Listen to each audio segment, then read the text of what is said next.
Bom dia, boa tarde, boa noite, bem-vindos a mais um Acervo Fantástico. Estamos hoje com um super episódio, encerrando nossa temporada de Realidade ou Ilusão, com o grande filme do ano 2000, Psicopata Americano, da Mary Harron, estrelado pelo Christian Bale, baseado no livro do Bret Easton Ellis. Filmaço, assim, e tudo a ver com a nossa temporada, né? Só que antes aqui tenho uns cartões de visita aqui na mão, tô vendo aqui, tem um cor de alabastro, tem uma textura assim, meio casca de ovo aqui, escrito Diego Nunes, vice-presidente. Se apresente, por favor. É um prazer estar aqui, apesar de nós todos sermos, né, vice-presidentes, né, da Pearce & Pearce. É um cargo de alta confiança, né, de muita responsabilidade, né, que exige que a gente vá almoçar e jantar em restaurantes de Brasília maravilhosos e tal, né? Nossa agenda lotada, mas mesmo assim a gente reservou esse tempo aqui para discutir esse filme nesse podcast. Espero que gostem.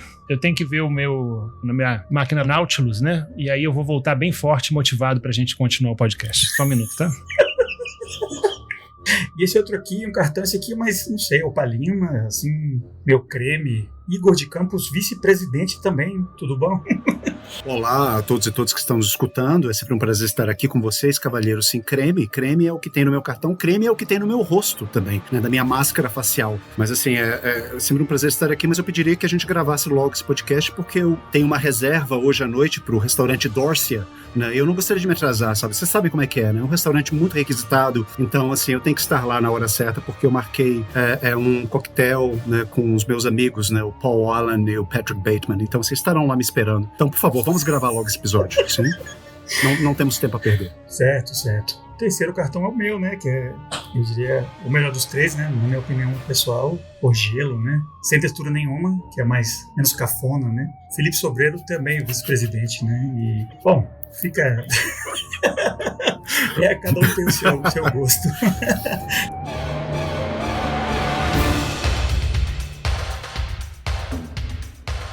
Não, mas agora sim. É uma adaptação de um livro bem interessante sobre um miope, assim, um investidor de Wall Street nos 80, aquela coisa rico que não faz nada, né? O trabalho é ficar no escritório o dia inteiro, fazendo dinheiro, aquela vida assim, que é pura superfície, pura aparência. E o protagonista, o Patrick Bateman, né? A gente acompanha ele, essa vida vazia, hiper curada dele, né, dos processos de beleza que ele faz, a roupa que ele usa, os restaurantes onde ele vai. É uma vida puramente, né, os altos níveis da sociedade, mas ao mesmo tempo não tem nenhum conteúdo, né? E essa falta de conteúdo dele vai se manifestando ao longo do filme. Você vai vendo que ele tem umas tendências hiperviolentas, né? Uma crueldade, assim, com os pobres, com as mulheres, com quem não é ele, basicamente, né? E isso não é uma coisa meramente um traço negativo, e sim algo que ele expressa violentamente, né? Você vê que ele mata pessoas e tortura. Ele é um assassino em série mesmo, né? Apesar de ter essa vida perfeita, entre aspas, né? E um colega dele que ele mata, tem um policial que está tentando descobrir qual é o paradeiro dele, e esse policial William Dafoe, né, e o colega que morreu, o Jared Leto, e ele vai ficando mais e mais enlouquecido, mais e mais incapaz de manter essa fachada dele, playboy, assim, e no final do filme, que anula um pouco a dubiedade que tem no livro, né, que o livro fica menos claro, né, no filme, no final é confirmado, né, essas fantasias, essas imagens violentas dele eram só isso, na verdade, né, ele não chegou a matar ninguém, era tudo uma expressão desse vazio dele, dessa falta de alma dele, de coração, de empatia, de pensamento pelos outros. É uma expressão violenta, mas que ele nunca realmente levou pra frente fisicamente, né? E é um filme que marcou muito a época, eu lembro. Um filme que é bem memetizado, assim, na internet. Ele é bem... Até hoje, né? Ele tá fazendo 25 anos e ele é super popular. O Patrick Bateman é uma cara, assim, que todo mundo conhece, né? Que vai pela internet, volta e meia surge uma expressão dele, um gif, uma coisa, porque é essa atuação do Christian Bale, né? Que foi, na minha opinião, aqui, começou a carreira dele adulto, né? Após, sei lá, o Império do Sol, que ele era uma criança, né? Acho que a carreira dele, do Christian Bale que a gente conhece hoje em dia, começa nesse filme, né? E ele tá ótimo, assim, tá incrível, realmente.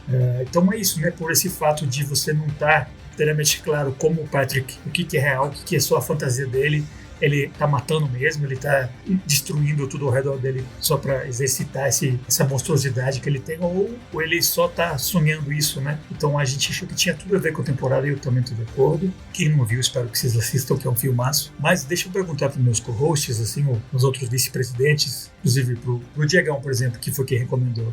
Diegão, qual é a sua história com o Psicopata Americano? Inclusive o livro, bora por cima, assim, se você leu e tal, pros nossos ouvintes ficarem ao tanto. Eu assisti esse filme quando saiu. Não me lembro se foi no cinema ou se foi em casa, mas eu sabia muito pouco sobre ele, mas sabia que era um filme que não era simplesmente um filme só sobre um psicopata assassino e nada mais, né? Um filme normal, comum. Eu sabia que era um filme especial. Sabia que tinha um teor satírico, né? E quando eu vi, eu realmente fiquei, assim, encantado, né? Meio quase embasbacado pela interpretação do Christian Bale, né? Eu também não conhecia ele, a gente não conhecia ele na época, né? O filme acho que foi lançado em 2000, finalzinho, né, já dos anos 90, 2000. Então, eu achei a atuação dele espetacular, assim, muito dedicada, muito comprometida. Uma atuação digna de Oscar para um filme não grande, né, para um filme indie. Então, foi a primeira coisa que me chamou muita atenção. Eu achei ele bem frio, achei ele bem distante, bem remoto, bem quase patético, assim, sabe? Muito convincente. E o final do filme também me surpreendeu demais, assim, demais,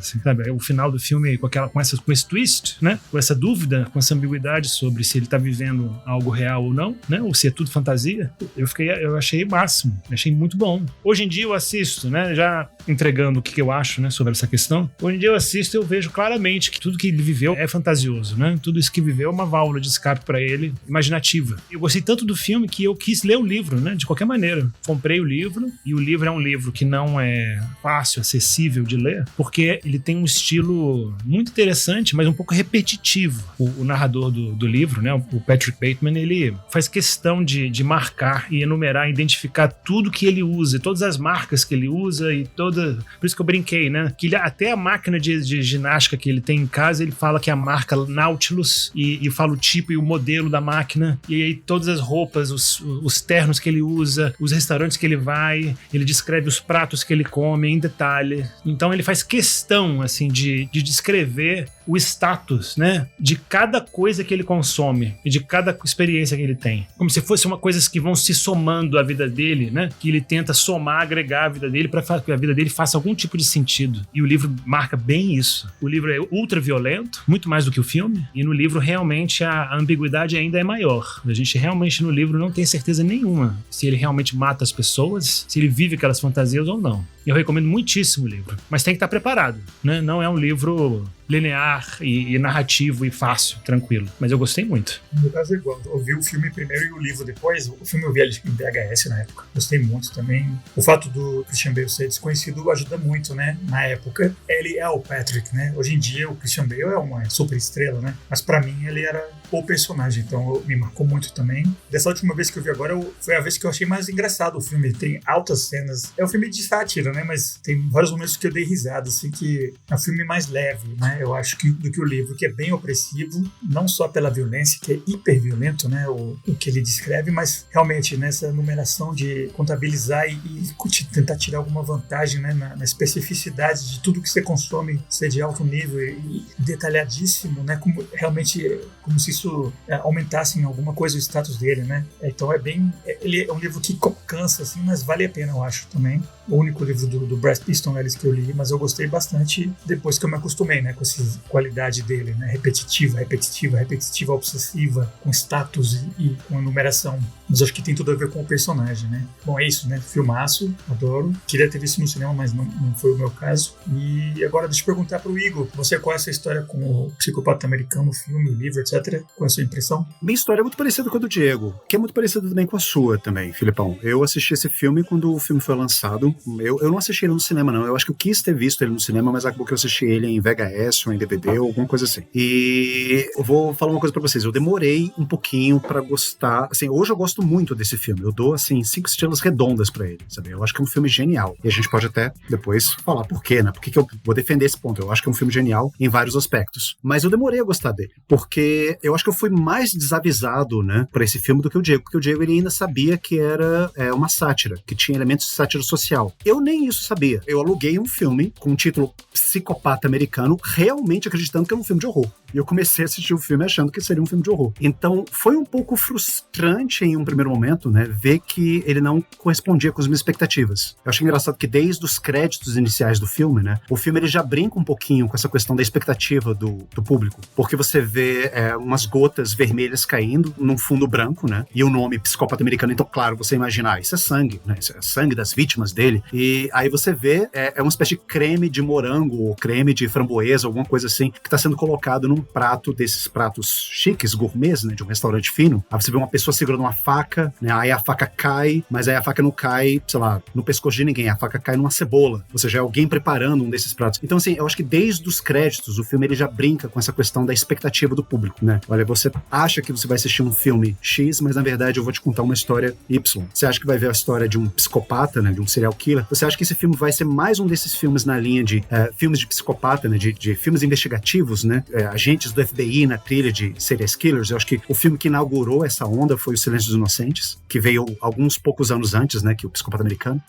Você acha que vai ser mais um filme dentro dessa linha? Seven, Kiss the Girls, alguma coisa assim? E sendo que ele não é nada disso. Eu demorei pra gostar, porque eu demorei pra perceber que, na verdade, esse filme, ele é muito mais uma sátira social e ele é muito mais uma comédia de humor negro do que exatamente um suspense sobre um assassino psicótico e policiais em investigação pra saber como é que ele vai ser capturado ou alguma coisa assim. Essa foi a minha expectativa inicial. Então, assim, eu confesso que eu demorei pra gostar desse filme, porque eu assisti ele, tá, né, que louco, né, mas é bonzinho. E o final do filme também me pegou muito de surpresa. Eu tenho uma opinião quanto ao final do filme, assim, o Diego, ele falou que ele assiste o final do filme e ele tem certeza que que os crimes que a gente vê no filme são produtos de uma fantasia, da fantasia do personagem principal, do Patrick Bateman. Bom, assim, eu acho que o filme, ele de fato é ambíguo nesse sentido, assim. Ambíguo significa que ele permite perfeitamente essas duas leituras. As duas leituras são perfeitamente possíveis, né, nesse caso. Então, o filme, ele é ambíguo, mas eu gosto de pensar que ele é um serial killer, né? Mas assim, eu quero falar sobre isso mais tarde, depois. Mas em resumo, é um filme que eu gosto muito. Eu acho que ele tem muitos temas interessantíssimos, assim. Eu acho que é um filme que, à medida que fui assistindo ele ao longo dos anos, eu fui gostando cada vez mais dele. As atuações são ótimas, o estilo dele é ótimo, né? Eu achei engraçado hoje, né? Porque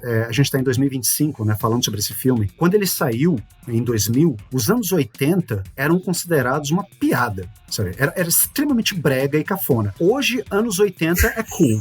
Né, tem toda uma revalorização da estética dos anos 80 que a gente vê em filmes, em séries de televisão, Stranger Things, Diaba 4. Anos 80, hoje em dia, é cool, mas naquela época era nossa, o máximo da cafonice. É engraçado ver esse filme hoje, né, e achar, nossa, que legal, ele tá escutando Whitney Houston. Não é. E os cortes de cabelo também, e aqueles ternos com ombreiras, né, assim, tudo é absurdo, mas hoje é cool. Naquela época era cringe. Mas assim, esses são os motivos pelos quais eu gosto muito desse filme. Mas assim, eu queria começar essa conversa com vocês, cavaleiros, perguntando pra vocês, esse filme, como o Filipão já tinha falado, né, esse filme ele é muito memificado hoje em dia. Eu acho que ele ganhou uma significância cultural hoje em dia que talvez seja mais importante pros dias de hoje do que era na época do lançamento dele. Inclusive, eu acho que no lançamento dele ele não era tão bem visto quanto ele é hoje, né? Hoje em dia, Psicopata Americano é um clássico, indubitavelmente, é um clássico de cinema. Mas na época ainda era um filme muito controverso. E eu queria perguntar pra vocês, assim, por que vocês acham que esse filme é tão popular nos dias de hoje? Ele é tão popular que quando eu tava vendo aqui a lista de filmes do Christian Bale lá no MUBI, esse é o terceiro filme mais popular dele, mais bem votado dele, mais bem avaliado dele. Os outros dois são os dois Batmans que ele fez com o Christopher Nolan, né? Ou seja, ele só perde pro Batman. Então eu queria perguntar pra vocês, por que o Psicopata Americano tem essa popularidade? Por que Patrick Bateman se tornou esse ícone popular tão grande hoje em dia? O que vocês acham disso? Acho que tem um nicho da população que se apaixonou por esse filme, e aí esse nicho é um nicho cada vez maior, mais numeroso hoje em dia, né? E os críticos desse nicho também cada vez maior. Então tem os dois lados, né? Então tá todo mundo assistindo esse filme. Eu acho que o nicho do que eu tô falando são os homens com masculinidade frágil e misóginos. São os homens que, por exemplo, que são muito ressentidos e frustrados com mulheres, e o personagem ele tem essa questão de desprezo e frieza e violência contra as mulheres no filme. Associada a sucesso econômico, né? associada a um monte de coisas que ele faz para se transformar num bem atraente, né? Numa commodity. Então todos os cremes que ele usa, né? Tudo que ele cuida da própria aparência, da beleza, né? O regime de malhação dele, onde ele trabalha, as roupas que ele usa. Isso tudo dá a ilusão de que você, mesmo sendo, sei lá, feio ou desinteressante, se você comprar essas coisas, se você imitar, se você emular o Patrick Bateman, você vai projetar uma imagem de sucesso, uma imagem de sexy, uma imagem de sucesso, né, em geral. De sucesso não só financeiro, mas sucesso social, sucesso amoroso, sucesso tudo. Então, eu acho que é uma mistura dessas duas coisas, né? Que junta a misoginia com a possibilidade do homem bosta não ser mais bosta, de uma maneira bem errada e oblíqua, né? E equivocada. E aí tem muita gente que critica isso hoje em dia, é claro, né? Que critica esse público hoje em dia, né? Que é um público forte na internet, né? Que realmente se manifesta muito na internet, né? E é meio ridículo e perigoso às vezes, que são os incels. Então... Teve uma ascensão nesses últimos 25 anos, né? Que o filme é de 2000. Esses MRA, né? Men's Rights Activist. Ativista de direito dos homens. E absurdo. Vem associado a uma falta de entendimento e compreensão de leitura da cultura, né? Leitura no sentido de ver um filme, você não entendeu o filme, não digo leitura de ler obrigatoriamente, que é o mesmo exato problema que teve com o Clube da Luta, por exemplo, que é um irmão desse filme em termos da crítica que ele está fazendo. O Edward Norton lá e o Tyler são basicamente o psicopata americano quebrado em duas pessoas, né? Esse Patrick Bateman é desconstruído, né? E é um filme que critica a mesma coisa e é abraçado pelo mesmo público que vê essa crise de masculinidade, essa coisa de sucesso e riqueza, e o Wall Street é cheio disso, né? Esse hipercapitalismo tardio, selvagem, onde você pode ser uma merda, mas se você tem um sucesso no seu trabalho, você é rico, então não interessa nada, né? E essa mentalidade que você diz, por que o Patrick Bateman, que é tão popular, se manteve como uma figura online, assim? E pra mim não é tanto de gente que não entendeu o filme, mas esse tipo de pessoa ficou mais comum hoje, né? Ele é meio que um ícone, né? Então, por exemplo, eu até brinquei no último episódio, né? Quando eu anunciei o filme, eu falei que hoje em dia um Patrick Bateman da vida, que é exatamente esse tipo de personalidade, de mentalidade, virou o presidente dos Estados Unidos e tá atacando o terror, né? Que é o Trump, que é um imbecil, que como o Patrick Bateman deve passar o dia inteiro sem fazer porra nenhuma, preenchendo lá a palavra acusada dele, escrevendo carne, osso e sangue, e só pensa em destruição e em acumulação de dinheiro e de moda e de ter o cabelo dele, não sei o que, e só destrói e acumula. Então, eu acho que esse tipo, Patrick Bateman, ele não virou uma relíquia nos 80, sabe? Gordon Gekko, aquelas coisas, nossa, que você lembra daquelas figuras? Isso não é uma coisa que é uma relíquia, né? Ele só ficou mais vigente nesse tempo que o filme foi lançado, até hoje, eu acho, né? Ficou, lamentavelmente, cada vez mais do momento, né? Uma coisa do momento. Se você trocar aquele mullet dele, se ele ouvir, sei lá, Doja Cat e qualquer outra coisa em vez daquelas bandas, aquele cara existe hoje, né? Só que talvez ele não tá em Wall Street, ele tá lá no Vale do Silício, fazendo uma rede social lá de merda, lá pra fuder com todo mundo, pra acumular e pra ter aparência exatamente o mesmo tipo de figura, de pessoa, né? Então ele, pra mim, é um avatar, assim, do Zeitgeist, que não só não é uma relíquia nos 80, mas o filme meio que previu, né, que aquele cara tá lá até hoje. O Patrick Bateman, ele não morre no final do filme, ele continua sem progresso nenhum, né? Do começo ao final do filme, ele é exatamente igual, e de 86, sei lá, quando se passa a história, 2025, ele também tá aí vigente até hoje, né? Lamentavelmente. Por isso que o Patrick se mantém. E, num nível mais superficial, acho que porque o Christian Bale é tão bom no filme, né, que esses gifs de reação dele, videozinho, blá, ele tá tão expressivo e tão embutido dentro do personagem, isso se transborda, né, pras imagens, né? Por exemplo, um que eu vejo bem comum em Twitter e da vida, que já nem uso mais, né, rede social, quando alguém comenta alguma merda que todo mundo tá detonando, 100% das vezes aparece uma imagem dupla do Patrick, né?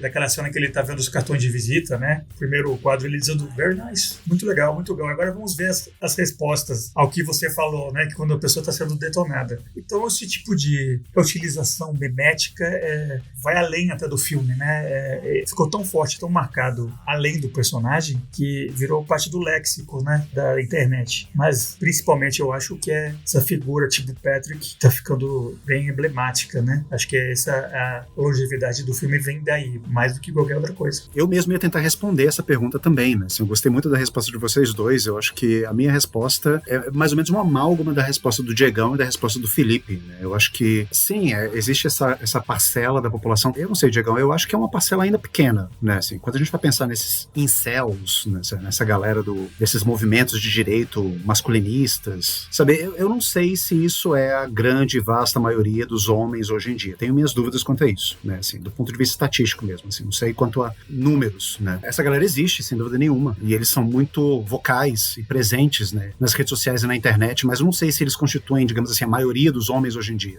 Mas sem dúvida nenhuma, né? O Patrick Bateman, ele virou uma espécie de ícone dos Sigma Male, seja lá que porra é essa. A Sigma Male dentro daquela hierarquia masculinista, né? Que você tem os homens alfa, os homens beta, e você também tem os homens sigma, que seriam os lobos solitários, né? Do grupo de lobos, né?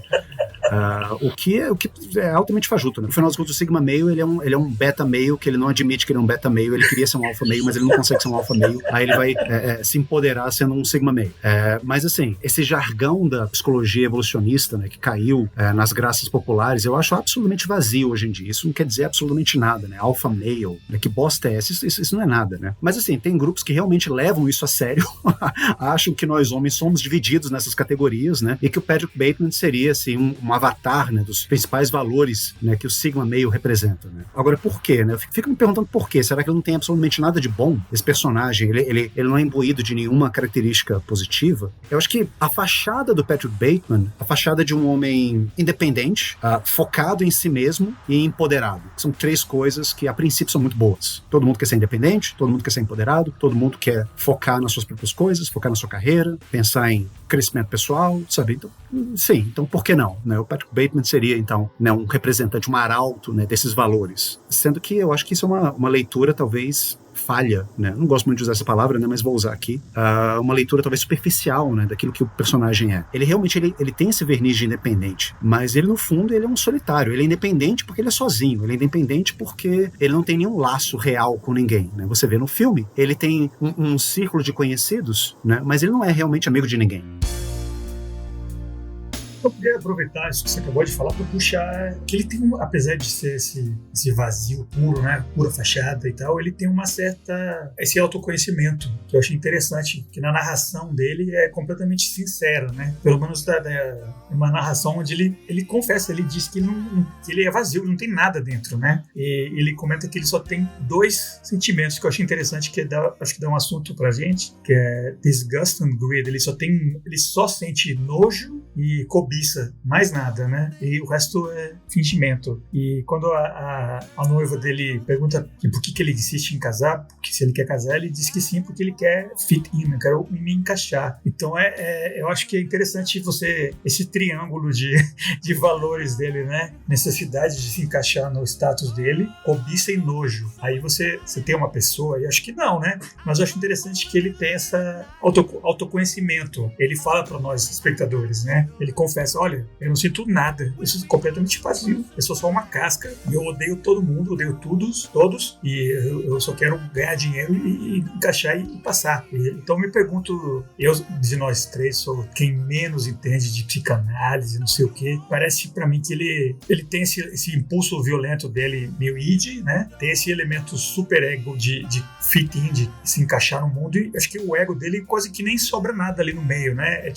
É invisível, um nada, preso entre uma pressão social por cima e uma pressão animal por baixo, de destruir, né? Não sei. O que vocês pensam sobre isso? Assim, deixando bem claro que quando eu falei, assim, esses valores independentes, focado em si mesmo, e empoderamento, assim, sabe? Tipo, eu tô tentando enxergar no Patrick Bateman quais que seriam essas características positivas que os supostos Sigma Male viram nele, sabe? Eu tô tentando entender por que ele se tornou esse ícone cultural que ele é hoje, assim, sabe? Não que eu realmente ache, justamente, assim, eu tô querendo desconstruir essas ideias, né? Naquilo que ele parece ser independente, na verdade, eu acho ele um solitário, sabe? Ele não tem laços reais com ninguém, ele tem o círculo de amigos dele, mas só que ele não é amigo de ninguém, ele tem a noiva dele, mas ele desmancha o noivado lá no final do filme, né? E ele desmancha de uma forma altamente tosca, insensível e engraçada, né? Convenhamos, aquela cena é hilária. Esse foco nele mesmo é simplesmente porque ele é insensível, ele não tem empatia.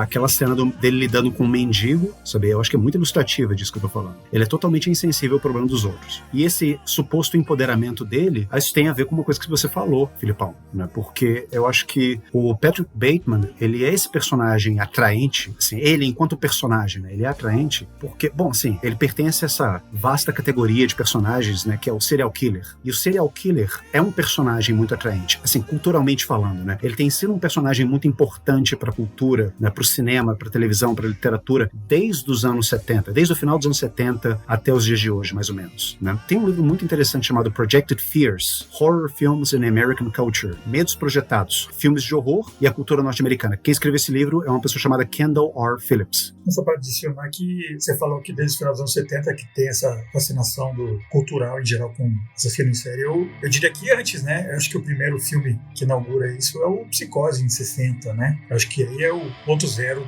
o começo desse interesse cultural por assassinos, né? Que antes era uma figura meramente repugnante. Começa, eu acho que com Hitchcock, né? E aí só aumentou daí pra frente. Não, começa aí, mas que eu falo assim, o serial killer, ele ainda não era tipificado nessa época. Ele ainda não era um personagem popular. Você tem o Psicose, você tem aqui e ali, né, outros filmes que retratam serial killers, né? Você tem Peeping Tom, por exemplo, assim, que é um filme dos anos 50, anos 40, anos 50, eu esqueci. É de 60 também, é do Pressburger. Do mesmo ano, inclusive, acho que de 60 também. Isso, do Pressburger, exatamente. É de 60 também? Ah, então, bom, errei, né? Mas, bom, então você tem, assim, aqui e ali, né, o surgimento do serial killer, mas ele como um personagem preponderante, né? Assim, nesse livro Projected Fears, né, fala que foi nos anos 80 que o assassino serial, ele se tornou, digamos assim, um personagem principal. Tanto é que a grande maioria dos filmes de ação, thrillers, filmes de suspense, filmes policiais e filmes de horror dos anos 80, você tinha aqui e ali, em maior ou menor medida, a personagem do serial killer. Kendall R. Phillips fala que o serial killer, nos anos 80, né, que foi justamente a época em que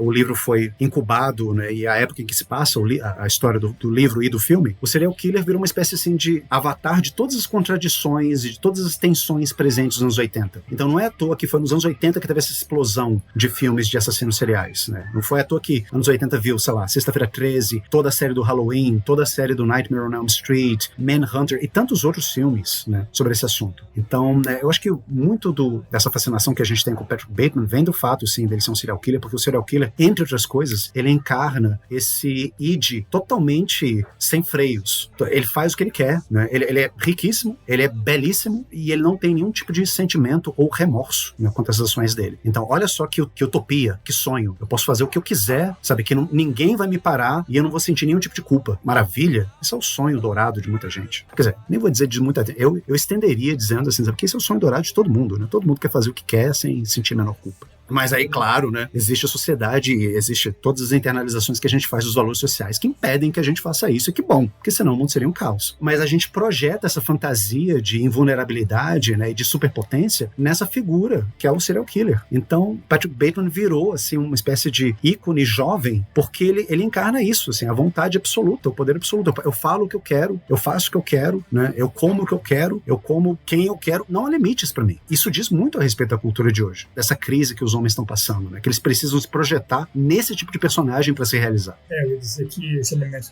essa fração da população, que não é muita gente, esses incels e tal, sigmas, essa galera é obcecada com essa crise da masculinidade, é um tipo de resposta à impotência, né? Que você sente com relação ao mundo, né? Que você se abraça numa figura que claramente psicótica, né? Assassino. Que eu acho que, por exemplo, no Clube da Luta ainda é meio vago, e a motivação do Tyler é meio política, meio subversiva até. Acho que tem até você consegue entender um pouco mais alguém entrar nessa vibe dele, daquela seita lá de vamos acabar com a sociedade de consumo, blá, blá, blá. Você até entende um pouco mais isso nesse filme, né? Do que nesse, do Psicopata Americano, onde é claramente crueldade, amoralidade, brutalidade e só, né? Não tem nada, não tem nenhuma política por trás, uma ideologia, não tem nada, né? Ele é pura vontade. Eu poder destruir os outros é ótimo, que lindo. Eu sou tão infeliz comigo e com a minha vida que eu poder massacrar alguém é uma meta, assim, a qual eu aspiro bizarramente, né? Concordo com tudo que vocês estão falando, né? Eu só queria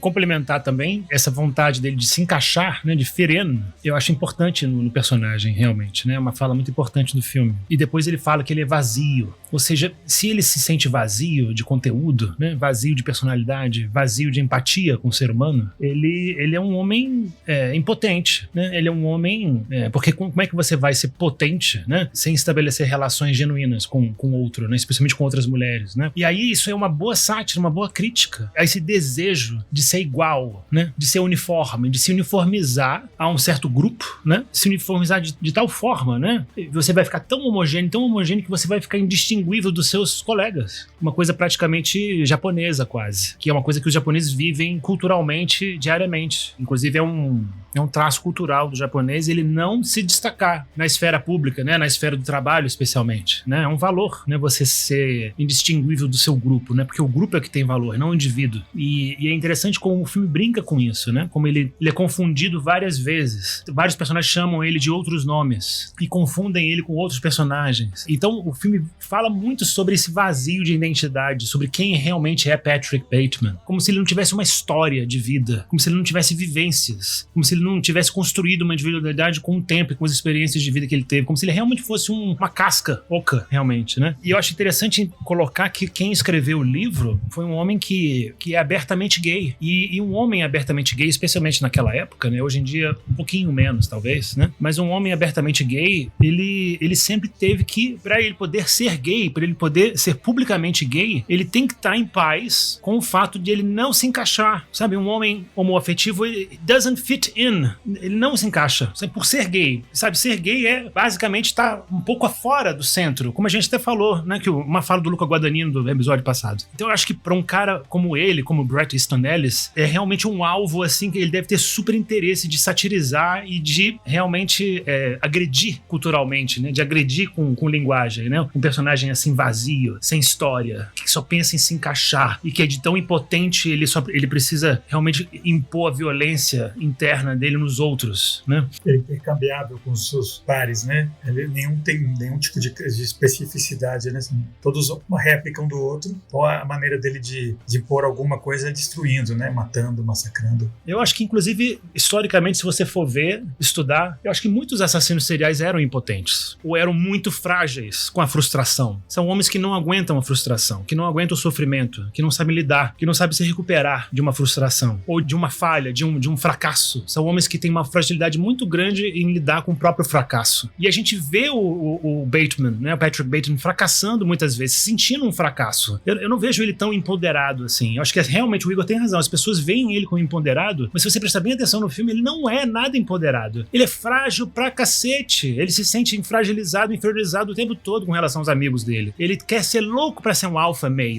doido pra ser alpha, mas ele nunca consegue. Ninguém acha ele alpha male. Ninguém. Ao contrário. Inclusive, quando alguém menciona o Patrick Bateman, confundem ele com outra pessoa, chamam ele, sei lá, de Bob, sei lá. E aí eles mencionam o Patrick, é sempre pra falar mal, pra falar que aquele cara é um imbecil, né? Ele é ridicularizado bastante, né? A gente vê o filme várias vezes e começa a rir mais, né? Porque a gente vê esses detalhes cômicos assim. É engraçado essa fala do I wanna fit in, né? Porque, de fato, eu acho que é uma das falas mais importantes que o filme tem. Porque denota um nível de conhecimento do ego, sabe? Muito profundo até. Porque são poucas pessoas que conseguem chegar nesse ponto de autoconhecimento. O que eu quero é me enquadrar, é estar enquadrado na sociedade. Mas agora a gente também tem que pensar que sociedade é essa onde o personagem Patrick Bateman quer se enquadrar. Porque, assim, ele quer fit in, mas aí eu não sei, assim, eu talvez discorde, assim, sabe, de um ponto aí que foi dito, né? Eu não sei se ele quer ser igual aos outros. Eu acho que ele quer se enquadrar no sentido em que, dentro desse contexto dele, estar enquadrado significa estar acima dos outros. Tanto é que ele fica passando mal quando ele vê que o cartão dele não é tão bonito, tão bem feito quanto o cartão do coleguinha. Quando ele vê que o outro colega dele, medíocre, né, conseguiu uma reserva lá no Dorsia que ele tá há meses tentando conseguir. Ou seja, quando ele vê que ele ainda não tem acesso a esses sinais de status, que parece que são de livre acesso para outras pessoas, mas que para ele, por algum motivo, ainda é vedado. A gente não sabe, pelo menos assim, a gente que apenas assistiu o filme, né, não sabe muito, assim, da história pregressa do Patrick Bateman, assim, eu, pelo menos, assim, através do filme, não tenho nenhum conhecimento a respeito da infância dele, né, do pai dele, como é que foi a criação dele, da mãe dele, da relação que ele teve, ou que ele não teve com essas duas figuras. Então, eu não sei, assim, realmente que abusos que ele sofreu ou que ele não sofreu, para poder dizer de onde que vem isso, mas, assim, claramente, né, ele vem de um complexo de inferioridade muito grande, porque o tempo todo ele tá querendo se afirmar diante das outras pessoas, especialmente dos colegas dele, e principalmente diante das mulheres. Você vê que naquela cena extremamente incômoda, mas engraçada também, assim, que ele chama aquelas duas prostitutas lá pra casa dele, que nem é a casa dele, né, é um outro apartamento. Ele pergunta pra elas, vocês não vão perguntar pra mim o que eu faço? E as duas meio que balançam a cabeça. Falei, não, a gente não quer saber, não é importante, não. E ainda assim ele começa a falar o que ele faz, né? Falei, não, então deixa eu dizer o que eu faço aqui, sabe? Ele começa a falar, assim, ou seja, pra ele é importante, né? Ele apresenta esse tipo de capital cultural, de você dizer, olha, eu sou uma pessoa que tem status, eu sou uma pessoa que tem pedigree, eu sou uma pessoa que tem um certo posicionamento hierárquico elevado dentro dessa sociedade aqui. Olhem pra mim e me admirem. Inclusive, na primeira cena que ele tá com as garotas de programa, é na casa dele sim, né? Aí depois, na segunda vez que ele tá num outro apartamento, que a mulher diz, esse apartamento aqui é mais bonito do que o outro. E ele diz, não é não. Porque não é o dele.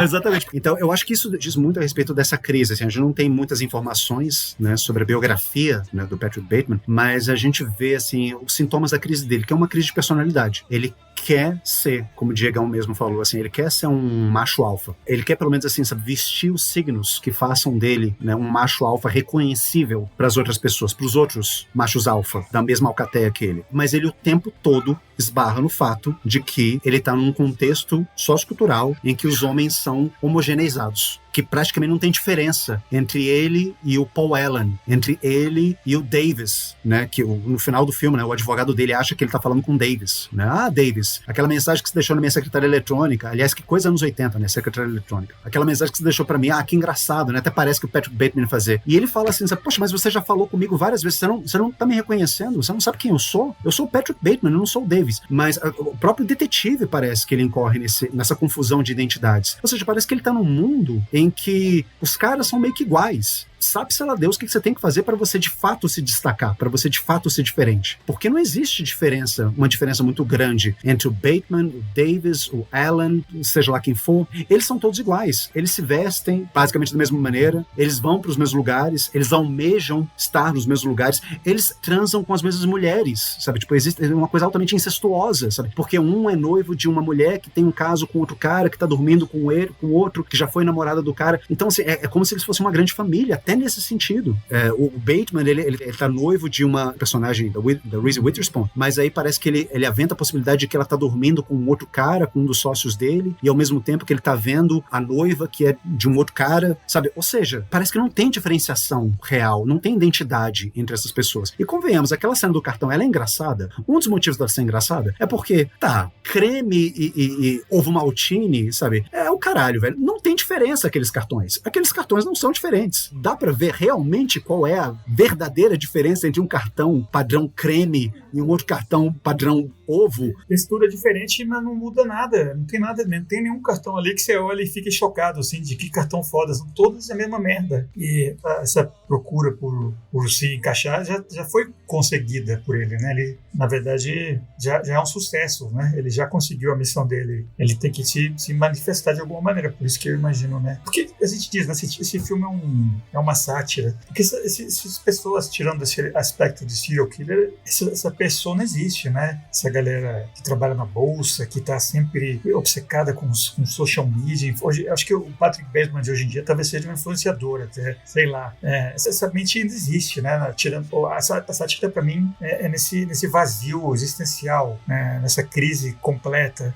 Quando a gente diz que esse filme é satírico, né? O fato de ele ser um serial killer é só um grande exagero, né? Da manifestação dessa violência dele, mas eu acho interessante que essa procura pelo status é talvez o aspecto que as pessoas se amarraram, né?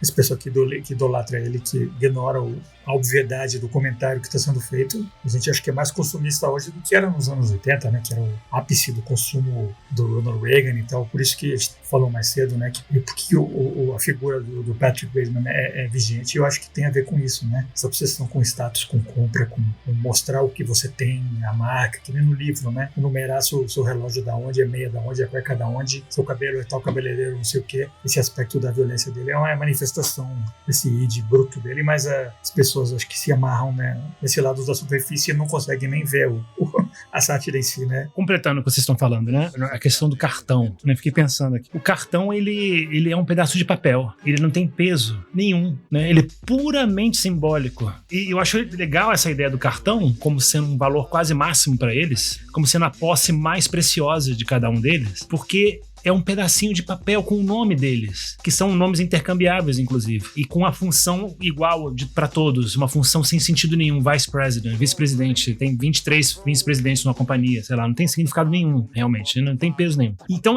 o pedacinho de papel, o cartão, ele é legal, porque ele é mais simbólico do que os outros elementos de status, né, que eles consomem, né? Ele é mais simbólico do que, ele tem esse elemento de sátira mesmo, né, de ser tão vazio, de ser tão leve, de ser tão, assim, puro ar, né, mais do que um prato num restaurante chique, mais do que um terno do Hugo Boss, mais do que qualquer coisa como um relógio Rolex. Tanto é que no livro, por exemplo, ele tem uma fala dele, ele fala, não toca no meu Rolex, ele fala pra prostituta. E no filme ele não pode falar a marca Rolex, então ele fala, don't touch the watch, não toca no meu relógio. E isso eu acho interessante porque todas essas coisas que esses personagens têm, que simboliza eles, né, isso aqui sou eu, é parte de mim esse cartão, isso tá mostrando também o quanto que eles não fazem nenhuma diferença no mundo. Eles não fazem nada. A gente tá esquecendo de falar que ele não trabalha no filme. Não tem nenhuma cena dele trabalhando. A gente nem sabe se ele realmente é um investidor da Bolsa de Valores. Acho que ele não faz, dá pra ver que ele não faz nada. Nada.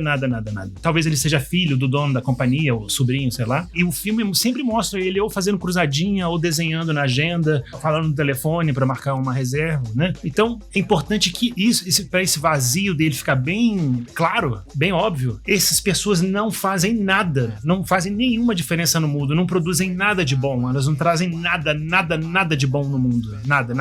E aí, pra complementar, a única maneira que ele vê, que Patrick Bateman vê, que ele pode se manifestar no mundo e fazer alguma diferença no mundo, é matando, é sendo um psicopata. São as únicas ações dele que realmente causam alguma coisa no mundo. A psicopatia, a violência. E é mais legal ainda, né? Nem isso ele realmente faz. Fica ambíguo no filme, de fato. Ele realmente, então, não faz nada no mundo. Sabe? A única coisa que ele realmente poderia lá impor ao mundo, impor a personagens e matar pessoas, sabe? E tirar pessoas do mundo, realmente isso aí ele fez diferença, né? Não, são fantasias puras. É um mundo tão torto, é um mundo tão superficial dos anos 80. Se encaixar significa não fazer nada de bom pro mundo. Não fazer nenhuma diferença no mundo. É você estar ali, a sua existência, você pode não existir tranquilamente. Ninguém vai sentir sua falta. Ninguém vai sentir a falta. Porque ninguém precisa de você, das suas ações. Ninguém depende de você, ninguém precisa de você. Nada. É uma existência também supérflua, aerada, sabe? Rarefeita. Seria substituído por uma outra pessoa igual, na sua ausência, né? Pois é, eu acho que a gente chegou num ponto aqui que eu tenho que falar a minha opinião controversa a respeito desse filme. Esse filme já é muito controverso. É porque, assim, esse filme está encerrando a nossa temporada Realidade e Ilusão, né? Porque, de fato, o final dele é bastante ambíguo. Até onde eu sei, né? Diego, você leu o livro, você me corrija se eu estiver errado, mas, assim, até onde eu sei, parece que o livro, ele é ainda mais ambíguo, né, do que o filme. O livro parece que ele deixa mais claro que essas mortes, né, esses assassinatos que acontecem no filme são produtos de uma fantasia do Patrick Bateman. Não, o livro é bem ambíguo. O livro não dá nenhum sinal se aquilo ali é real ou não. Você fica pensando se aquilo tudo é real no livro, especialmente, porque é extremamente ultra violento. E não acontece nada com ele, não tem nenhuma consequência, ele não é preso, não tem investigação nenhuma, não acontece nada. E ele faz coisas horripilantes, horrorosas, assim, sabe? E não tem consequência nenhuma. Então, fica ambíguo, né? Ninguém encontra nada, ninguém junta ele com nada. Realmente o livro é hiper gore, assim, de uma maneira que o filme não é. Mas realmente, né, isso não fica claro, eu li também. E é estranho que ele não mata a namorada, que as pessoas que ele realmente, assim, demonstrativamente ele mais tem desprezo, são exatamente as pessoas que ele não mata, né? Eu achei interessante, estranho isso. Justamente por ele ter um afeto mais forte por essas pessoas, né, assim, um afeto mais forte por mais que seja um afeto negativo, né, desprezo, né, ainda assim é um afeto. Eu acho que não tem nada a ver com afeto, ele não mata a namorada porque ele tem que manter a superfície de que ele... Filipão, não é afeto de carinho, afeto é, sabe, raiva, ódio, desprezo, isso são afetos. Eu digo que nem que ele não mata a namorada porque ele ama ou odeia ou despreza ela, e sim porque o Patrick Bateman, tem que ter aquela noiva dele, por isso que ele não mata ela. Eu acho que é nesse sentido frio, calculista, psicopata, eu acho que é por aí, né? E, por exemplo, o Paul Allen, que é um outro cara igual a ele foda-se, ele matou, assim, de uma machadada na cabeça, né? Mas a namorada, a secretária ele titubeia e mantém, né? Eu acho que as pessoas mais próximas dele, essa encenação do que é ser Patrick Bateman, ele não toca precisamente para manter essa fachada, né? Impressão que eu tenho. não sei, posso estar errado. Não, por isso que eu tô falando assim, sabe, tudo isso são leituras possíveis, né, assim, não tô falando dessa coisa do afeto, assim, não, mas só deixando bem claro, eu tô falando afeto num sentido psicanalítico, não tô falando afeto de que esse é o afeto dele gostar. Mas Filipão, eu concordo mais com você, inclusive, assim, sabe, tipo, eu acho que ele não mata a namorada dele, a noiva dele, né, assim, sabe, porque ela faz parte, porque ela tá mais diretamente ligada a essa grande encenação, essa máscara, né, que ele mesmo dá o nome de Patrick Bateman, né, essa é a máscara que ele veste, né, a máscara da identidade dele, e dar um sumiço nela seria bem mais difícil, né, assim, agora o Paul Allen, sabe, tipo, foda-se, pode ser qualquer um. Paul Allen jantou 2 vezes com o advogado dele em Londres, ou seja, ele morreu, ou ele não morreu, ou foi um substituto, foi um genérico dele que tava jantando com o advogado dele em Londres, sabe, é mais fácil se livrar de um cara desses do que da Reese Witherspoon, mas assim, enfim, era justamente sobre isso que eu tava querendo falar, né, porque esse filme ele encerra a nossa temporada de Realidade e Ilusão, eu acho que é uma visão quase que, uma leitura quase que canônica desse filme, né, você imaginar que, no final das contas foi tudo produto da imaginação dele, ou seja, o filme, ele é uma grande fantasia, quase que uma piada com a cara do Patrick Bateman. Patrick Bateman, sabe, você acha que é um serial killer, você não é de nada, sabe, tipo, era só um sonho, aí o filme termina com ele acordando um sonho, você só é doidinho, toma aí uns remedinhos que aí você vai parar de alucinar e fica tudo bom. Nesse sentido, ele lembra um pouco, né, o personagem de um filme que eu acho excelente aqui, um filme de 1955, né, dirigido pelo Luis Buñuel, chamado Ensaio de um Crime, em que você tem o personagem principal, que é o Arquibaldo de la Cruz, né, Don Chichi, né, o Dom Arquibaldo, né, do filme, que ele acha que ele é um serial killer, só que ele não é um serial killer, né, tem uma série de mortes que acontecem no filme, mas são mortes totalmente acidentais, mas ele acha que ele é responsável pelas mortes, ou seja, é um personagem ridículo, ele é cômico, né, porque no fundo parece que ele tem um desejo de ser um criminoso, né, porque como o Diego ele falou, assim, essa violência talvez desse algum tipo de validação e relevância pra vida dele, mas ele não é, né, ele é simplesmente um cara azarado que tá no lugar errado na hora errada, e onde ele tá alguém morre, né, mas é só isso. Então o Patrick Bateman lembra um pouquinho esse cara. Sim, já que o filme, né, ele possibilita essas 2 leituras, né, de que ele pode ser um assassino e ele pode não ser um assassino, eu não sei, Cavaleiros, eu gosto da ideia, né, de que, eu gosto bem mais da ideia de que ele é um serial killer do que a ideia de que, olha, é tudo um sonho da cabeça dele. Bom, primeiro tem uma cena que me faz pensar que talvez ele realmente seja um serial killer. Quando ele volta no apartamento onde ele matou o Paul Allen, né, o apartamento onde ele deu uma machadada na cara do Paul Allen, aquele apartamento ele tá sendo redecorado, né, para ser vendido. Ele foi pintado, né, e quando ele entra no armário onde supostamente o corpo do Paul Allen estaria apodrecendo, ele só vê material de construção. Ele vê um balde de tinta, uma brocha, um pincel, umas coisas assim. E aí vem a corretora de imóveis e pergunta, você é o meu 2 horas? E aí ele pergunta, mas esse não é um apartamento do Paul Allen? E aí você vê o sangue saindo da cara da mulher. E ela fala, você não deveria estar aqui.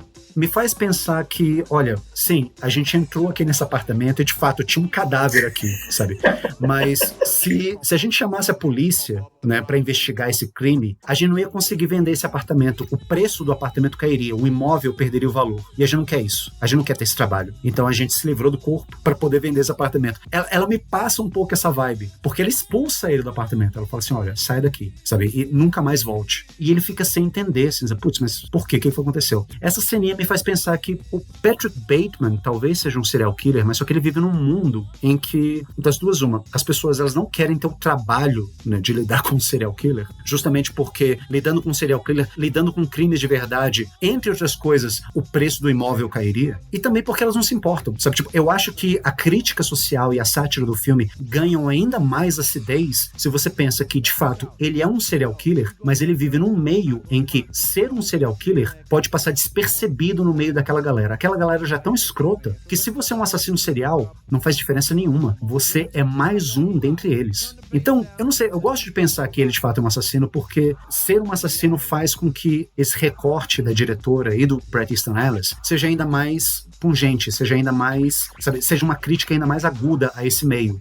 A gente pode até pensar assim, sabe, que ser um serial killer, ser um assassino, ser um criminoso, ser um assediador dentro desse meio, não apenas não faz diferença, como não vai fechar nenhuma porta para você, sabe? Você pode ser o vice-presidente de uma empresa, você pode ser um grande CEO de uma companhia, você pode ser presidente dos Estados Unidos, que isso está perfeitamente normal. Mas eu só queria puxar um detalhe, né, que o filme, a gente debate, ele matou, não matou, etc. Eu acho que no final das contas nem interessa tanto, porque o nome do livro a gente pensa não é o assassino em série americano, sim o psicopata. Então, tendo ele matado ou não, aquela ausência de conteúdo, aquele vazio completo, aquela falta de empatia, de respeito pela vida humana, isso é um fato do Patrick, tendo ele matado ou não, né? Então ele é um psicopata mesmo, né? Isso não está em dúvida, né? Se ele imaginou que matou ou não, ele tem esse potencial por causa desse meio onde ele vive, né? Esse status social dele, esse mundo no qual ele se move. Então eu acho que ele, como qualquer um outro desses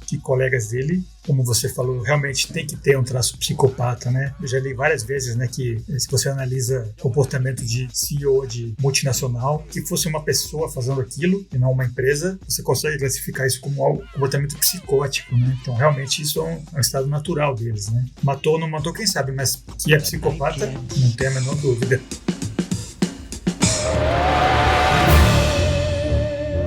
Então, galera, esse foi o episódio do American Psycho. Cara, filmaço, um grande livro também, se você tiver um pouco de paciência. É um livro que é cansativo, mas é rico, né? Que é tudo que o filme faz, ele faz muito mais pesado e de maneira grotesca, né? Mas o comentário tá lá, né? E se você quer se embrenhar nessa grande sátira desse pessoal como o Patrick Bateman, o livro é um bom caminho, né? Mas se for demais, como é capaz que seja pra você, fica no filme, que é um grande filme. Christian Bale chegou chutando a porta, assim, na carreira dele, matou a pau, perfeito. Mary Harron tá muito boa também, a direção dela.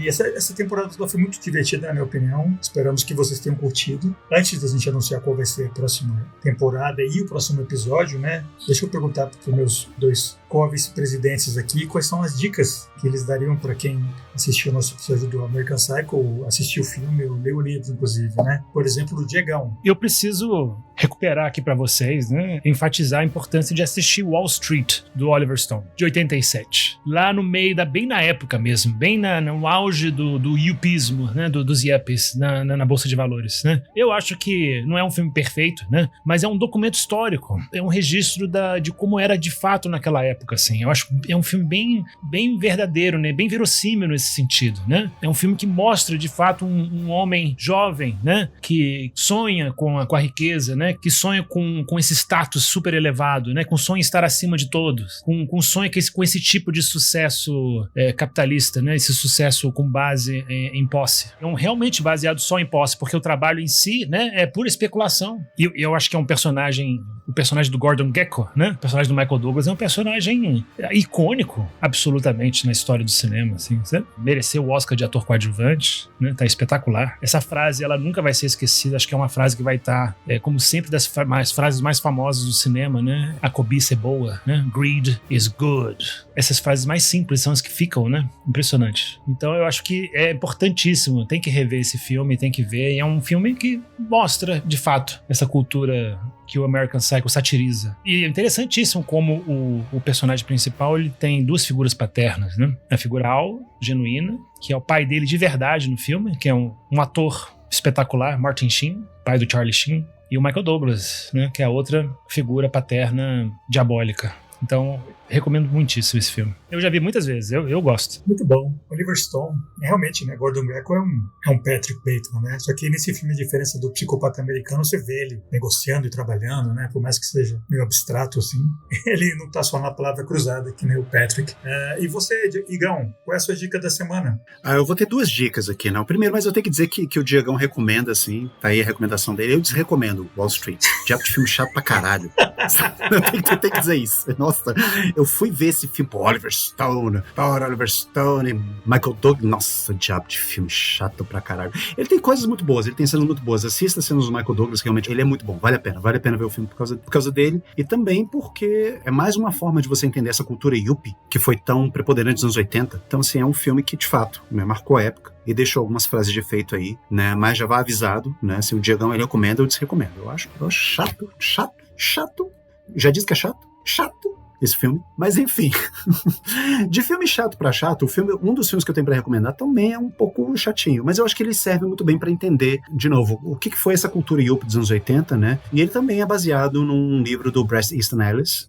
O nome do filme é Less Than Zero, Abaixo de Zero. Ele tem coisas ótimas nesse filme, como, por exemplo, a interpretação do Robert Downey Jr. no começo de carreira, né? Robert Downey Jr. que depois, né, pra geração atual, né, ele é o Homem de Ferro. Quer dizer, nem mais é o Homem de Ferro, né? Agora ele é o Dr. Doom. Então, esse é o bom do Robert Downey Jr. que a cada geração ele se reinventa, né? Então agora ele vai ser outra coisa, né? Mas eu acho que é uma das melhores interpretações dele, assim, é um filme sobre expectativas frustradas e sonhos perdidos, né? Em meio a um ambiente super cool dos anos 80, né? Com excelente trilha sonora, uma direção de arte primorosa, boas atuações também, assim, não só do Robert Downey Jr., mas também você tem quem mais que você tem aqui nesse filme? Você tem deixa eu ver, Andrew McCarthy. Aquele do Weekend at Bernie's, né? O Morto Muito Louco é um deles, daqueles dois caras. Isso, exatamente. Exatamente. Andrew McCarthy, a Jamie Gertz também tá muito bem nesse filme.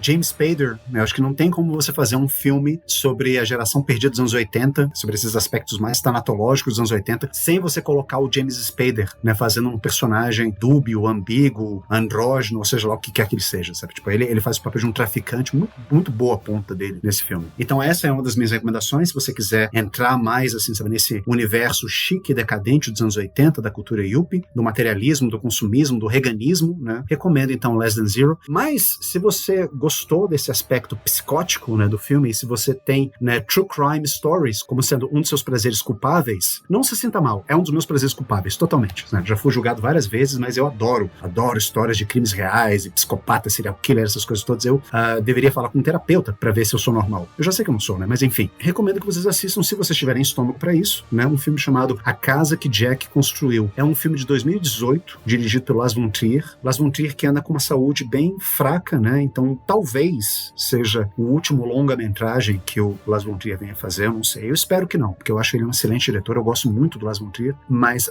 sendo bem realista, talvez seja o último filme dele, até mesmo porque ele faz é um filme autorreferencial, né? Se você assistiu a outros filmes do Lars von Trier, bom, se você não viu outros filmes do Lars von Trier, você vai gostar desse filme. Se você já assistiu todos os outros filmes do Lars von Trier, talvez você adore esse filme, porque ele é muito autorreferencial à própria obra dele como um todo. É um filme que não é fácil. É um filme de 2h30, mais ou menos, ou quase 2h30. Ele tem algumas passagens bem experimentais. Ele não é um filme muito narrativo, ele não está muito preocupado em contar uma história. Ele é mais uma série de segmentos ou sketches sobre a vida de um personagem altamente conturbado, que é interpretado de uma maneira primorosa pelo Matt Dillon no filme, que é o Jack. O filme ele se dá quase como se fosse um desses tratados filosóficos do século XVIII.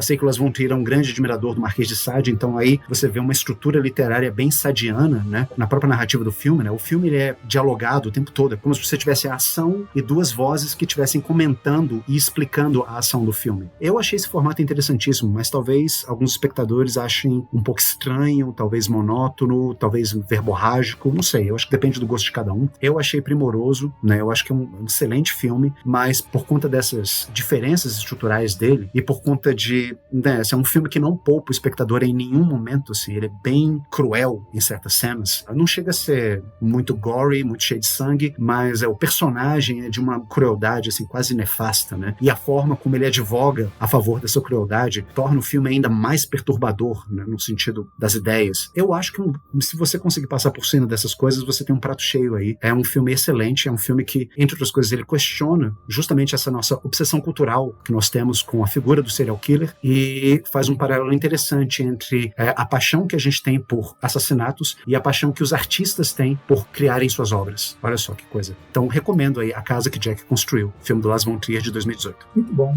Eu tava na dúvida, né, do que eu vou recomendar. Eu pensei até no Lobo de Wall Street, mas é tipo um filme que eu acho ótimo, mas todo mundo já assistiu, muito conhecido. Fica a dica, inclusive.